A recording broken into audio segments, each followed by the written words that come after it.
পুনরাবৃত্তি হলো আমি বলতে চাই সেটা হচ্ছে আজকের দিবসটা কি? আজকের দিবসটা আন্তর্জাতিক পরিচ্ছন্ন জ্বালানি দিবস।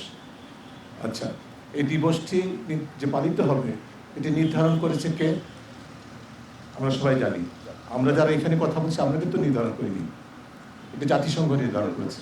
অর্থাৎ জাতিসংঘের সদস্যভুক্ত সদস্য হিসেবে যে সমস্ত রাষ্ট্রগুলো আছে যার মধ্যে আমাদের প্রিয় জন্মভূমি বাংলাদেশ অন্তর্ভুক্ত, সেই বাংলাদেশের রাষ্ট্রের দায়িত্ব আজকে দিবসটি পালন করা। সেই কাজটি তারা করছেন, গত বছর করেছেন, করেননি, এবারও কি করেছেন? এমনকি আমি প্রশ্ন করব, যেই সরকার রাষ্ট্রের দায়িত্ব অর্পিত, যে সরকার জনগণের বলে যেটা ছাত্র জনতার অভ্যুত্থানের রক্তের বিনিময়ে অর্জিত যে অন্তর্বর্তীকালীন সরকার, তার শীর্ষ পর্যায়ে অধিষ্ঠিত যে বিশ্বনন্দিত নেতা, যিনি তার মূল মন্ত্র, অন্যতম মূল মন্ত্র 3-0, আপনারা শুনেছেন, 3টা শূন্য, শূন্য শূন্য দারিদ্র, শূন্য বেকারত্ব এবং শূন্য এমিশন, অর্থাৎ শূন্য কার্বন নিরসন। এই যে 3টি জিরো, এই জিরোকে ধারণ করে এমনকি অন্তর্বর্তী সরকারের প্রধানের দায়িত্ব নেওয়ার পরও তিনি দেশের বাইরে প্রচারণা করেছেন।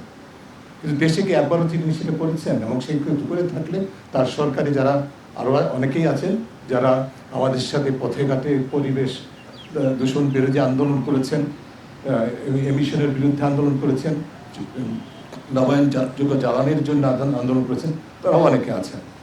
এই সরকার কেন এই দিবসটা একমাত্র উল্লেখ করল না? এই দিবসটা সম্বন্ধে তারা জানেন, অবহিত, সেটাও কেন তারা আমাদের দেশবাসীকে জানেন না?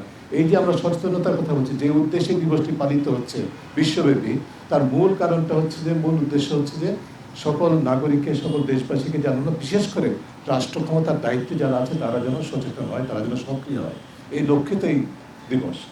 এই দিবসটি পালনে আমার সরকার ব্যর্থ হয়েছে, আমি অত্যন্ত বিব্রত। এবং এই কারণে আরও বেশি বিব্রত যে 3-0 ধারক বাহক তিনি তার সরকার এটি ব্যর্থ হয়েছে। আমি সরকারের কাছে আহ্বান জানাবো, তাদের মেয়াদ শেষ হচ্ছে, মেয়াদ শেষ হওয়ার পর তারা নিজেরা একটি শ্বেতপত্র প্রকাশ করবেন।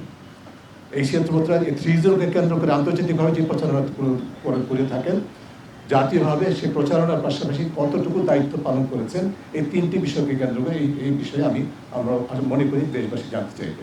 বিশেষ করে আজকে দিবসকে কেন্দ্র করে যে মূল প্রতিপাদ্য যে zero emission, zero carbon emission, অর্থাৎ নবায়নযোগ্য জ্বালানিতে রূপান্তর এবং পরিচ্ছন্ন জ্বালানিতে রূপান্তর, সেই বিষয়ে সরকার কোনো ব্যবস্থা গ্রহণ করেছেন কিনা, কোনো ভিত্তি তৈরি করার মতো উদ্যোগ নিয়েছেন কিনা, যেটা পরবর্তী সরকারি বিরোধী সরকারগুলো সেটিকে এগিয়ে নিয়ে যেতে পারত, সেই সুযোগটা কেন আমরা দেশবাসী হারালাম?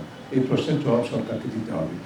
আমি যে বিষয়টি বলবো, আমার অন্তর্বর্তীকালীন সরকারের কাছে শুধু এইটুকু প্রত্যাশা, যারা বিষয়টি তারা নিজেরা অন্তত একটা প্রবন্ধ লিখে প্রকাশ করুক যে আমরা এই 3টি বিষয় এই কাজটি করেছি, বিশেষ করে পরিচ্ছন্ন জ্বালানি বিষয়ে এই কাজটি আমরা করেছি, এই ভিত্তিটা আমরা স্থাপন করেছি। তারা যদি সৎ হন, তাহলে যেটা তাদেরকে লিখতে হবে, বলতে হবে, সেটা হচ্ছে আসলে তার বিপরীতে তারা কাজ করেছেন। কারণ যেই মাস্টার প্ল্যানের কথা আমাদের বক্তারা সবাই বলেছেন, আপনারা সেটা পড়ে দেখুন, সেটি মূল যে তাত্ত্বিক ভিত্তি সম্পূর্ণভাবে এখনও ফসিল ভিত্তিক জ্বালানির উপর নির্ভরশীল, অর্থাৎ জীবাশ্ম জ্বালানির উপর নির্ভরশীল। এটি কোনো দিক নির্দেশনা নাই যার মাধ্যমে আমরা পরিচ্ছন্ন জ্বালানিতে উত্তরণ ঘটাতে পারবো। কেন? আমরা এই সরকার আছে এটা আশা করি নেই, কোনো সরকার, ভবিষ্যতে কোনো সরকার কাছে সেটা আশা করবো না। এটা আমাদের জাতীয় অস্তিত্বের বিষয়। এই বিষয়গুলো রাষ্ট্রীয় দায়িত্বপূর্ণ অবস্থানে প্রতিষ্ঠিত থাকা শক্তি যদি অবহেলা করেন, তাহলে দেশবাসীর জন্য কি তারা ভাবেন এই প্রশ্নটা? বা দেশের নিরাপত্তার জন্য, জাতীয় নিরাপত্তার জন্য, বাংলাদেশের অস্তিত্বের জন্য কি তারা চিন্তা করেন? এই প্রশ্নটা কোথাও আমাদের খুবই যৌক্তিক বলে মনে করি। শেষ করবো এই কথাটি বলে যে এই মাস্টার প্ল্যানটি 2025 খসড়া করা হয়েছে, এখন অনুমোদিত হয়নি, সৌভাগ্যের বিষয়। অনুমোদিত হলেও সেটা আমরা প্রত্যাখ্যান করতাম। যে খসড়া করা হয়েছে, এই সরকারের সকল কার্যক্রমের মধ্যে যে একটা যে বৈশিষ্ট্য ছিল, অংশগ্রহণমূলক না করা, অস্বচ্ছতার মাধ্যমে নিজেরা চাপিয়ে দেওয়া সিদ্ধান্ত, নিজেরা চাপিয়ে দেওয়া নীতিমালা, নিজেরা চাপিয়ে দেওয়া অর্ডিন্যান্স, এই ধরনের অসংখ্য ঘটনা ঘটেছে।